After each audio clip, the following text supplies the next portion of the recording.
Lloré en el hombro de mi marido, Javier, no por algo que él hubiera hecho, sino porque su mejor amigo, su hermano de toda la vida, acababa de confesarme que estaba enamorado de mí. Fue un llanto silencioso, denso, de esos que no traen alivio, sino que ahogan. Mi cuerpo temblaba, no por el frío de la noche, sino por el colapso de un mundo que creía sólido, inquebrantable. Mientras sus brazos me rodeaban con la ternura de siempre, una ternura que ahora se sentía extraña, casi como una mentira, yo solo podía ver la imagen de Mateo en la cocina, con los ojos anegados en una sinceridad brutal, entregándome una verdad que no pedí, y que nos destrozaría a los tres. En ese abrazo, con el olor familiar de Javier, me sentí la peor de las traidoras, una impostora en mi propia vida, manchada no por un acto, sino por unas palabras que se habían incrustado en mi piel como un veneno. El peso de ese secreto, ahora compartido, era una losa que aplastaba 8 años de historia, de risas, de complicidad, y yo, en medio de todo, era el epicentro de un terremoto que apenas comenzaba. Antes de esa noche, nuestra vida era un refugio perfectamente diseñado, como los jardines que tanto amo crear en mi trabajo. Llevábamos 8 años de casados, y nuestra relación se había asentado sobre los cimientos de una amistad profunda, de esas que resisten el paso del tiempo y las pequeñas tormentas. Nuestra casa en la Ciudad de México era el testimonio de esa calma. Cada mueble, cada planta, cada rincón reformado juntos hablaba de un proyecto en común, de una complicidad construida día a día. Los fines de semana olían a café recién hecho y a tierra mojada, a cenas con amigos donde las risas se alargaban hasta la madrugada. La pasión de los primeros años, esa que te hace sentir un vértigo constante, se había transformado en un cariño sereno, en una seguridad casi predecible. Nos conocíamos de memoria, podíamos terminar las frases del otro, sabíamos leer el cansancio o la alegría en un simple gesto. Era un amor cómodo, un puerto seguro al que siempre quería volver. Creía que eso era la felicidad, la estabilidad por la que tanto había luchado, sin darme cuenta de que la ausencia de olas también puede significar que el mar está muerto. Mateo no era solo un amigo, era una pieza fundamental de nuestra estructura. Era el hermano que Javier tuvo y el que yo nunca necesité buscar porque ya lo tenía. Su presencia era una constante tan natural como el aire que respirábamos. Desde la universidad habían sido inseparables, y cuando yo llegué a la vida de Javier, simplemente me abrieron un espacio en ese círculo sagrado. Mateo estaba en nuestras cenas de aniversario, en nuestras mudanzas, en las celebraciones de mis proyectos. Era el confidente de ambos, el mediador en nuestras raras discusiones, el tío postizo que nuestros futuros hijos tendrían. Formábamos un triángulo de afecto tan sólido que jamás imaginé que una de sus aristas pudiera cortarnos tan profundamente. Él era parte de nuestro nosotros, un pilar que sostenía el techo de nuestra rutina feliz. Su lealtad hacia Javier era legendaria, una de esas amistades masculinas que parecen forjadas en acero. Por eso su confesión no solo rompía un pacto de amistad, sino que dinamitaba la geografía emocional de nuestra existencia entera, dejándonos a la deriva en un territorio desconocido y hostil. Debajo de la superficie de esa vida ordenada, una parte de mí se sentía en silencio nostálgica. Yo, Sofía, la arquitecta paisajista que encontraba paz en la armonía y el equilibrio, llevaba tiempo sintiendo que había perdido una versión de mí misma en el camino. A mis 34 años amaba la lealtad y la seguridad que Javier me ofrecía, pero en el silencio de la noche, a veces extrañaba a la mujer que fui antes, más espontánea, más impulsiva, la que sentía ese escalofrío en el estómago con una simple mirada. Este anhelo no era una insatisfacción con mi matrimonio, o al menos eso creía yo. Era una disonancia interna, un conflicto sordo entre el amor sereno que sentía por mi marido y la ausencia de esa pasión avasalladora que, en algún rincón secreto de mi corazón, daba por muerta.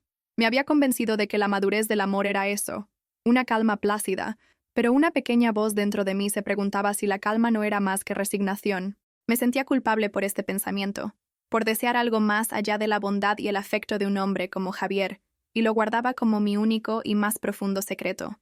La fiesta de cumpleaños de Javier fue el escenario de la demolición. La casa estaba llena de amigos, de música, de la risa estruendosa de mi marido que llegaba desde la sala. Yo me había refugiado un momento en la cocina, buscando un respiro del ruido, cuando Mateo entró. No hubo preámbulos. Se paró frente a mí, y en sus ojos vi una tormenta que llevaba años gestándose. Su voz, usualmente tan firme y alegre, era un hilo tembloroso cuando dijo las palabras: «Estoy enamorado de ti, Sofía, desde hace años, y ya no puedo más con esto». No intentó tocarme, no hizo ningún movimiento para seducirme. Fue una confesión pura y brutal, un acto de desesperación, no de conquista. Vació su secreto sobre mí como si estuviera extirpando un tumor, sin importarle el desastre que dejaría a su paso. Se sentía como una violencia, una intrusión en el espacio más sagrado de mi vida. Me quedé paralizada, incapaz de articular una sola palabra, mientras él me miraba con una mezcla de dolor y alivio, como si al fin se hubiera liberado de una carga insoportable, pasándomela a mí. El resto de la noche es un borrón en mi memoria, una sucesión de sonrisas falsas y movimientos automáticos. Despedí a los invitados, recogí los vasos vacíos y apagué las luces, todo mientras las palabras de Mateo resonaban en mi cabeza como un eco incesante. El trayecto a nuestra habitación fue el más largo de mi vida. Javier, ajeno a todo, tarareaba la canción que había sonado al final de la fiesta. Y fue entonces, al verlo quitarse el reloj con ese gesto cotidiano y familiar, que me rompí. No pude sostener más el peso de esa confesión. Me acerqué a él, que ya se había metido en la cama, y me derrumbé a su lado. Mi llanto lo despertó de su burbuja de felicidad. Me abrazó, confundido, preguntándome qué pasaba, y entre sollozos, se lo conté todo. Le conté la verdad cruda, las palabras exactas de Mateo, y sentí como su cuerpo se tensaba bajo el mío. Su abrazo, que había comenzado siendo un refugio, se convirtió lentamente en la jaula de un hombre herido, atrapado junto a mí en una nueva y aterradora realidad. Había empezado la noche celebrando su vida, y la terminé destrozándola. La reacción de Javier no fue la que yo esperaba. No hubo gritos, ni acusaciones, ni un arrebato de ira. Lo que vino fue mucho peor. Un silencio profundo y helado que se instaló entre nosotros como un muro de concreto. Su dolor era tan palpable que podía sentirlo en el aire. Una onda expansiva de traición que no se dirigía a mí, sino a Mateo, pero que inevitablemente nos contaminaba a ambos. Vi cómo el mundo de mi marido se partía en dos, cómo la confianza ciega que tenía en su mejor amigo se hacía añicos. Esa noche, por primera vez en nuestros 8 años juntos, dormimos dándonos la espalda, cada uno en su borde de la cama, creando un abismo físico que era solo un reflejo del abismo emocional que se había abierto. Su silencio no era un castigo, era el sonido de una herida abriéndose, una herida que yo, sin quererlo, había ayudado a infligir, y no tenía idea de cómo empezar a sanarla. Su lealtad rota con Mateo lo había dejado huérfano de una parte de su propia historia. Nuestra casa, antes ese puerto seguro y lleno de vida, se transformó de la noche a la mañana en un campo minado de silencios y tensiones. Cada gesto cotidiano adquiría un significado doloroso. El desayuno se convirtió en un ritual mudo, marcado solo por el sonido de los cubiertos contra los platos. Javier se movía por los pasillos como un fantasma, sus ojos perdidos en un punto lejano que yo no podía alcanzar. Empecé a sentirme sucia, como si la confesión de Mateo me hubiera impregnado de una culpa que no me correspondía pero que no podía sacudirme. Me observaba en el espejo buscando alguna marca, alguna señal visible de la falta, pero no había nada. La mancha era interna, una sensación de haber sido el catalizador de la destrucción de 2 personas que amaba. La lealtad que tanto valoraba se había convertido en una broma cruel. Era leal a mi marido, pero había sido el objeto del deseo de su mejor amigo, y esa contradicción me atormentaba día y noche. La ruptura fue tan silenciosa como el dolor de Javier. No hubo una llamada, ni una confrontación. Simplemente, Mateo dejó de existir en nuestra vida. Javier borró su número de su teléfono, lo bloqueó en las redes sociales y cortó de raíz una amistad de más de 20 años con la precisión de un cirujano amputando un miembro infectado. La ausencia de Mateo se convirtió en una presencia abrumadora. El teléfono de casa, que solía sonar con su voz al otro lado preguntando por el partido del domingo, ahora permanecía mudo. Su silla en nuestra mesa de comedor se sentía como un hueco imposible de llenar. Este corte drástico, hecho sin una sola palabra de explicación a Mateo, generó un vacío inmenso en la vida de Javier, un vacío que se llenaba con una tristeza densa y una irritabilidad contenida. Estaba de luto por su amigo, y yo era el recordatorio constante de por qué lo había perdido, un monumento viviente a la traición que había sufrido. Una tarde, al volver del trabajo, encontré a Javier sentado en el sofá de la sala, con un viejo álbum de fotos abierto sobre sus rodillas. No me escuchó entrar. Estaba completamente absorto, mirando una imagen de los 3 juntos, tomada durante unas vacaciones en la playa hacía unos 5 años. En la foto, los 3 reíamos a carcajadas, con el sol dorándonos la piel y la felicidad desbordándose de nuestros rostros. La expresión de Javier no era de enojo, sino de una pérdida desoladora, la de alguien que mira un paraíso que sabe que nunca podrá recuperar. Sus dedos rozaron suavemente la figura sonriente de Mateo, un gesto casi imperceptible cargado de una vida entera de recuerdos. Cuando finalmente notó mi presencia, no dijo nada. Simplemente cerró el álbum con una lentitud solemne y lo guardó en un cajón, como si estuviera enterrando una parte de sí mismo. En ese gesto entendí que no solo había perdido a un amigo, había perdido al testigo de su vida. Mi mente se convirtió en mi propia enemiga, una sala de interrogatorios donde yo era la única acusada. Repetía la escena de la cocina una y otra vez, buscando un detalle, una palabra, una mirada mía que pudiera haber sido malinterpretada. ¿Había sido demasiado amable con él? ¿Me reí demasiado fuerte de sus chistes? ¿Le di en algún momento una señal equivocada sin darme cuenta? La lógica me decía que yo no tenía la culpa, que no había hecho nada para provocarlo, pero la culpa es un parásito irracional que se alimenta de la duda. Me sentía responsable por no haber visto las señales, por haber vivido en una ceguera cómoda mientras a mi lado crecía un sentimiento que acabaría por destruirnos. Esta espiral de autoincriminación me aislaba aún más. Me sentía como una traidora por proximidad, culpable por asociación, y este sentimiento me impedía acercarme a Javier, porque sentía que mis manos estaban manchadas y no tenía derecho a ofrecerle consuelo. Intentamos recuperar una apariencia de normalidad. Una noche de viernes, propuse que saliéramos a cenar a nuestro restaurante favorito, un pequeño lugar italiano donde habíamos celebrado tantos momentos felices. La intención era buena, un intento desesperado por reconstruir un puente sobre el abismo que nos separaba. Sin embargo, la cena fue un desastre. Sentados uno frente al otro, la conversación era forzada, llena de pausas incómodas. Cada tema que tocábamos parecía llevar, de una forma u otra, a un recuerdo en el que Mateo estaba presente. Su ausencia era el tema principal, el invitado no deseado que se sentaba con nosotros a la mesa.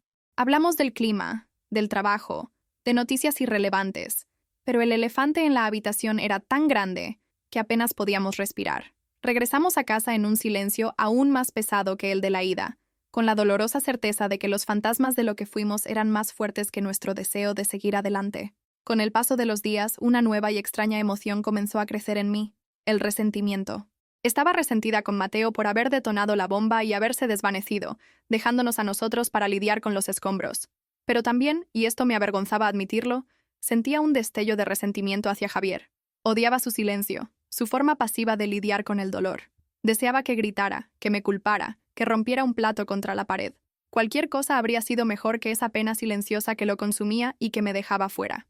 Su sufrimiento se convirtió en un santuario al que yo no tenía acceso, y me sentía frustrada, impotente.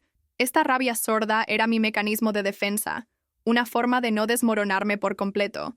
Me mostraba que Sofía, la mujer que se había perdido en la rutina, todavía estaba allí, luchando, aunque fuera de la manera más torpe y dolorosa, por no ahogarse. Las semanas se convirtieron en un mes, y luego en 2. El silencio dejó de ser una anomalía para convertirse en nuestra nueva normalidad. Vivíamos juntos, pero estábamos profundamente solos. Compartíamos una cama, pero nuestros cuerpos no se tocaban. Nos cruzábamos en el pasillo y apenas intercambiábamos miradas. La soledad dentro de un matrimonio es una de las formas más crueles de aislamiento. Es vivir con el recordatorio constante de lo que has perdido, de la conexión que una vez fue tan fuerte y que ahora se ha desvanecido. Veía a Javier moverse por la casa como si llevara un peso invisible sobre los hombros, y yo me sentía completamente invisible para él. El amor que nos unía seguía ahí, en alguna parte, pero estaba sepultado bajo capas de dolor, de traición y de palabras no dichas. La casa, nuestro refugio, se había convertido en una tumba para nuestra relación, y ambos éramos sus cuidadores silenciosos. No podía seguir viviendo en ese limbo. La incertidumbre me estaba matando lentamente. Necesitaba entender, no para perdonar a Mateo, ni siquiera para salvar mi matrimonio, sino para poder respirar de nuevo. Necesitaba una verdad, una pieza que me ayudara a armar el rompecabezas de nuestra destrucción. Fue esa necesidad desesperada la que me llevó, una tarde de sábado, al cuarto de estudio de Javier. Él había salido a caminar, una de sus largas escapadas para huir de los fantasmas de la casa. Con el corazón latiéndome en la garganta, me acerqué a un viejo baúl de madera donde guardaba recuerdos de la universidad. No sabía qué buscaba, quizás una carta, una foto, cualquier cosa que me diera una pista sobre la profundidad de esa amistad, sobre la naturaleza del hombre que la había hecho añicos. Era una invasión a su privacidad, lo sabía, pero sentía que era la única forma de romper el hechizo de silencio que nos había atrapado. Dentro del baúl, debajo de anuarios y camisetas viejas, encontré una pequeña caja de metal. Dentro había un fajo de cartas, atadas con un cordón descolorido. La caligrafía era inconfundible. Era de Mateo. No eran cartas recientes. Datan de hacía casi 10 años, de una época terrible en la que Javier estuvo gravemente enfermo, hospitalizado durante meses por una neumonía que casi le cuesta la vida. Empecé a leerlas con manos temblorosas, sintiéndome una profanadora de tumbas. Eran cartas largas, escritas desde la sala de espera de un hospital, llenas de anécdotas para animar a Javier, de promesas de viajes que harían cuando se recuperara, pero entre las bromas y las palabras de aliento, había algo más, algo que me heló la sangre y me detuvo el corazón por un instante. Había párrafos enteros donde Mateo hablaba de mí, y lo que decían cambió absolutamente todo lo que yo creía saber. En una de las cartas, fechada en la peor noche de la enfermedad de Javier, Mateo le escribía: «Tú tienes que salir de esta, ¿me oyes? Tienes que hacerlo por ella. Sofía no se ha movido de aquí. Es tu ancla, tu fuerza. Ver la forma en que te cuida, la devoción en sus ojos, me hace entender que el amor verdadero existe. Y te juro aquí mismo, hermano, que si sales de esta, dedicaré mi vida a cuidar de la felicidad de ambos. Seré el guardián de lo que tienen, aunque eso signifique sacrificar cualquier cosa mía. La felicidad de ustedes dos será mi brújula». Cada palabra era un golpe. No leía a un hombre que me deseaba carnalmente. Leía a un hombre que me veía como un símbolo de la salvación de su amigo, alguien a quien veneraba desde la distancia. Leía el testimonio de una promesa sagrada, hecha en el momento de mayor desesperación y lealtad. La revelación me golpeó con la fuerza de una ola. La confesión de Mateo en la cocina no había sido un acto de deseo egoísta para robarme de mi marido. Había sido el sonido de su promesa rompiéndose. Durante casi 10 años, había cumplido su palabra. Había sido el guardián silencioso de nuestra felicidad, reprimiendo sus propios sentimientos, sacrificando su propia oportunidad de amar para no perturbar nuestro mundo. Su confesión no fue un ataque, fue su rendición. Después de una década de lucha interna, simplemente no pudo más. No quería robarme, no quería destruirnos. Simplemente se quebró, y en su quiebre, nos arrastró a todos con él.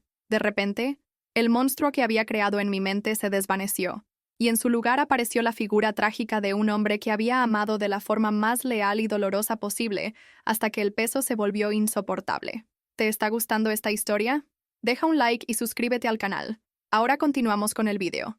Mi perspectiva cambió de forma radical e instantánea. Dejé de verme como el objeto de una disputa entre dos hombres, el trofeo de una batalla. En su lugar, vi la inmensa tragedia humana de 3 personas que se amaban de maneras complejas, imperfectas y terriblemente dolorosas. Vi el dolor de Javier por la traición a una amistad que creía eterna.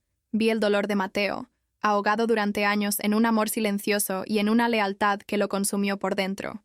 Y por primera vez, vi mi propio dolor con claridad, no como una víctima colateral, sino como una partícipe, aunque inconsciente, de este drama. Éramos 3 almas enredadas en una red de afectos que se habían torcido, que se habían vuelto tóxicos no por maldad, sino por la propia fragilidad de la condición humana.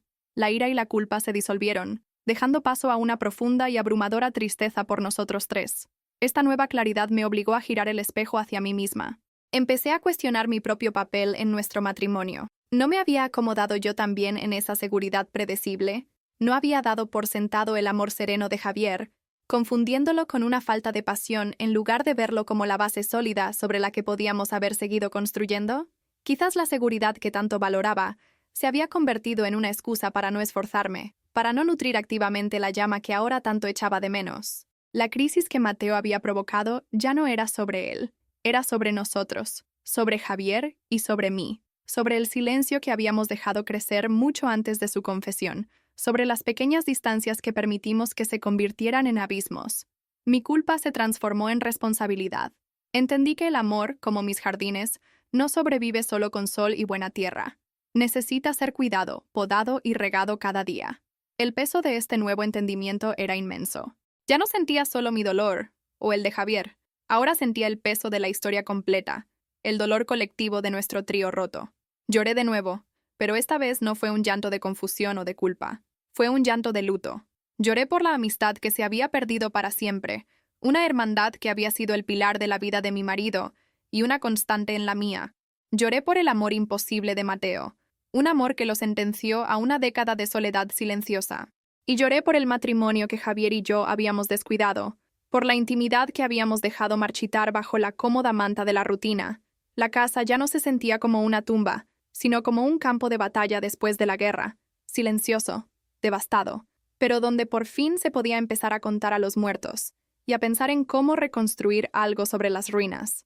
Esa misma noche, cuando Javier regresó de su caminata, lo esperé en la sala. Ya no había lágrimas en mis ojos, sino una claridad dolorosa que me daba una fuerza que no sabía que tenía. No me acerqué a él como una víctima que busca consuelo. Me acerqué como una igual, como su compañera en esta catástrofe. No mencioné las cartas, no mencioné a Mateo. Eso pertenecía al pasado, a un mundo que ya no existía. En cambio, le hablé de nosotros. Le hablé del silencio que se había instalado en nuestra casa mucho antes de la fiesta, de cómo nos habíamos convertido en dos extraños que compartían una rutina. Le confesé mi propia complacencia, mi nostalgia por una pasión que yo misma había dejado de cultivar. No le pedí perdón por algo que no hice, pero sí asumí mi responsabilidad en el lento enfriamiento de nuestro amor. Por primera vez en meses, me miró directamente a los ojos, y vi una grieta en su armadura de dolor. Mi propuesta fue un gesto pequeño, casi insignificante en la escala de nuestro desastre, pero se sentía como lo único real que podíamos hacer. «Vámonos», le dije en voz baja. «Vámonos de viaje, solo tú y yo, a un lugar donde no conozcamos a nadie, donde no haya recuerdos en cada esquina, un lugar donde podamos volver a presentarnos, sin las sombras de todo esto». No era una solución mágica, no era una promesa de que todo volvería a ser como antes. Era algo mucho más simple y honesto, un intento de crear un nuevo recuerdo, una sola memoria que nos perteneciera exclusivamente a los dos, no al trío que fuimos. Era una oferta de tregua, una invitación a salir de las trincheras y encontrarnos en un terreno neutral para ver qué quedaba de nosotros cuando se eliminaba todo lo demás. Era mi forma de decirle que, a pesar de todo, todavía quería luchar por él, por nosotros. Javier no respondió de inmediato. Se quedó en silencio por un largo rato, procesando mis palabras. La herida en su interior seguía abierta, y yo sabía que un viaje no la iba a cerrar. Pero en mi voz, en mi mirada, creo que vio algo que no había visto en mucho tiempo.